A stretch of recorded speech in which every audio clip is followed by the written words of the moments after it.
natural as the oppressive laws throughout the world that discriminated between black and white, Muslim Jew, Christian Jew. These are no longer official laws, but the remnants of those laws remain. And it's an insidious part of our society that you're quite right. We can call somebody a girl as a derogatory, a pejorative, a criticism. This is unthinkable. We would never do that on the basis of religion. We would never say, oh, you are such a fill in the blank of religious identity, right? But we do that with gender because we've been taught in some way that we can say sexist jokes, we can tell sexist jokes. We can because say, it's normal. Because it's normalized. But we would never dare do that with race. Why not? We shouldn't do it with either. We should not be reducing people to their sex. We should not be reducing people to their race. We should be exploring the full potential of every human being. And it goes back to how we raise our children, is it not so? Absolutely. Yeah. That's why then it's so important. And by the way, days like yesterday and, Father's Day, Women's Day, they're very important. But I am the challenge for all of us in society. We need to do this work 365 days, every day. Imagine what it would mean if every political leader, when he or she opens up and talks about, don't do this in my name, don't do violence. Imagine what would happen if this society, President Zuma spoke about guns in our country. Look, imagine what would happen if as a country we say 57% of women are killed not by strangers, but by the people that, profess to love them. Imagine, Ayanda, what would happen if we say as a country, support the call from the president and say, is it not about time that we, if you don't need a gun, why don't we take guns from ordinary Joe Soap? Why are we such a militarized country? I'm saying that 57%. And the sad thing is that we're talking about this because police, men and women are killed. Such a horrendous thing that's happening in our country. People who are supposed to protect us, why kill them? But we must go back and say, why have we allowed ourselves to be such a militarized, protection orders? Women die with protection orders in their hands. We know of, because there's availability of guns. And women sometimes don't even know that she can demand that that gun must be removed. So I'm just saying that the work we do, Ayanda, when you spoke about it has to start at an early age. But also, it can't only be relegated to a Women's Month only, or the Men's Month only, or Father's Day. It has to be, part of our culture. Like we have the culture of violence. We've got to reverse this and say, we must start a new culture in this country. And that culture is, things must not be done in our name, especially as men. We must say that, not in my name. Are men starting to feel a little bit under siege, because some of them will say, you have Mother's Day, and then there's Women's Day, and you have a full month dedicated to women, and perhaps they feel, especially now that we're seeing more women in the corporate space, and sometimes earning a little bit more than their male counterparts in the home, not in corporate South Africa, but you'll find I'm bringing in the bacon, and hubby's at home there, and he's maybe thinking, all this emphasis of women, what about us? It's a typical response when power starts to shift. So if men have occupied a more powerful position, let's say in the corporate space or at home, for decades, for centuries, and slowly you start to see laws and acculturation start to shift so that women start to become equalized and start to the barriers that prevent women from rising either in the home or in the corporate space, in the public space, when those start to equalize, then it becomes threatening. It's threatening to see somebody start to occupy a competitive space who previously wasn't part of that. And yes, I do think that's a threat, but it's a threat that should not be understood as a threat. It should be embracing the equalization and removing people from positions of dominance is really what our constitutional order is all about. And that should be celebrated, even though it comes with a level of discomfort. Of course it does. And I must say, this notion of Women's Day and Women's Month, I appreciate that it is about revealing information and about bringing attention to issues, but I also worry about what it represents. There's some data that suggests that during the 16 days of activism against violence against women, men stop beating. They stop beating. And on the 11th of December, at the end of it, they resume.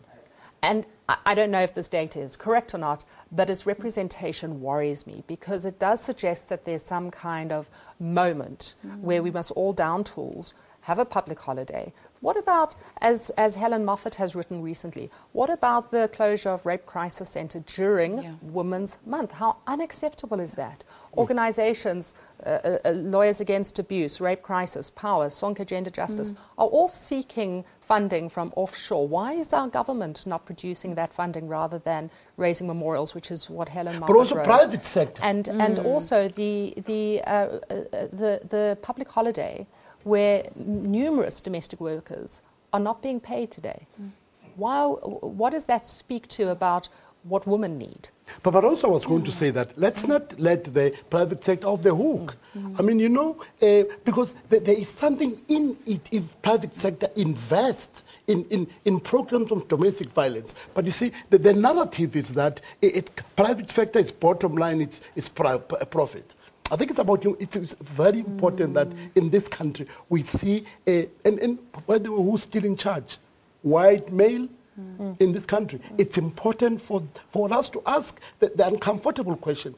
When are you going to come to the party? When are you going to join us and support your power, your Soranang, Rape Crisis? I mean, you know, TVEP, Toyando Victim Empowerment. I mean, when is South African private sector going to say, but you know what, there is value if we invest in preventative work? It's interesting on the economic side. Violence against women in the United States costs roughly $12 billion a year. And that's direct costs, not costs associated with time off work. Yeah. And if we were to, I agree, if we were to pour some of our profits as the private sector into the prevention and remediation of violence against women, this would be a far more lucrative economy. Of course, because I mean, even if you're just going to quantify it, this is a loss of productive time that you could be using in there.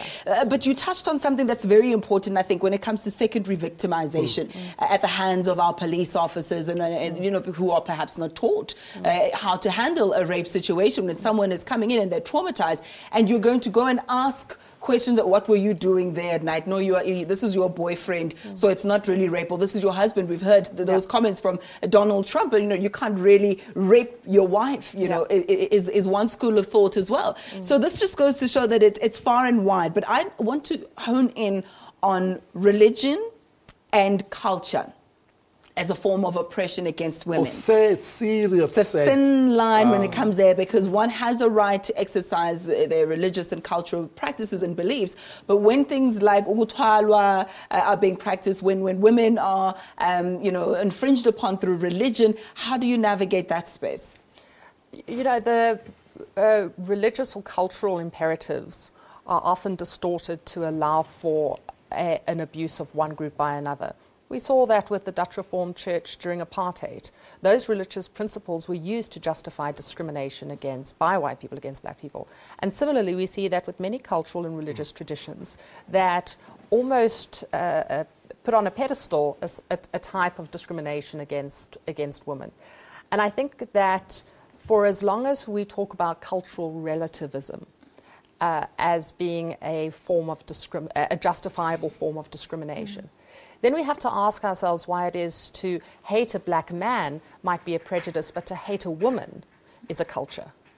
And that cultural relativism is something that needs to be addressed right now. Culture is not an ossified moment in time. Cultures develop, and often have developed and been corrupted by external factors, often through colonialism, that result in a type of cultural practice that is not what it once was, but a reflection of a prejudice that was never part of that culture. But even if it is, even if it was, this is also, the constitutional democracy is also a culture. But that is why then, it's important to work with traditional leaders. Yes. Because, by the way, they have daughters, they have sons. And I found it helpful when you ask him that, who do you want your daughter to be subjected to this practice? And immediately, the ball game changes, but not with my daughter. When you bring it home, that as a traditional leader, who do you want your daughter to be subjected to this inhuman treatment? I find that it changes the thinking, it changes the paradigm. That's why then traditional leaders journey with them, work with them, religious leaders, work with them, because also who do you like as a bishop, as a pastor? Who do you like? Again, the question is your daughter to be discriminated purely and simply on the basis that she's a woman.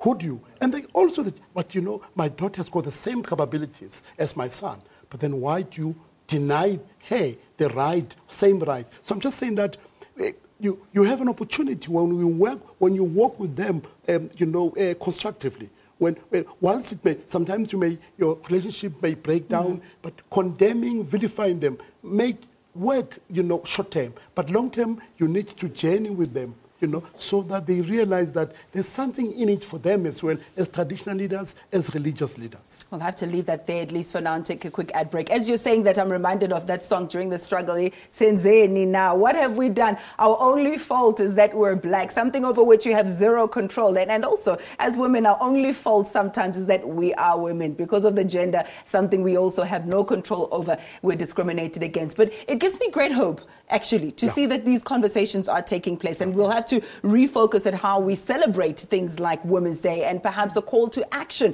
on what we do. Velen and I were chatting a bit earlier. Do we say Happy Women's Day? We don't know. How do you say this? Are we commemorating? Are we celebrating? Are we doing both? But that is also something that needs to be discussed a little bit more as we go further. A quick ad break. I don't know if we'll have enough time to say goodbye, so maybe I should say goodbye to you now, because we have such limited time. Thank you so much. I have thoroughly enjoyed this conversation, and thank you for having joined us. And we'll say goodbye just after this short ad break. Stay with us for about a minute or two.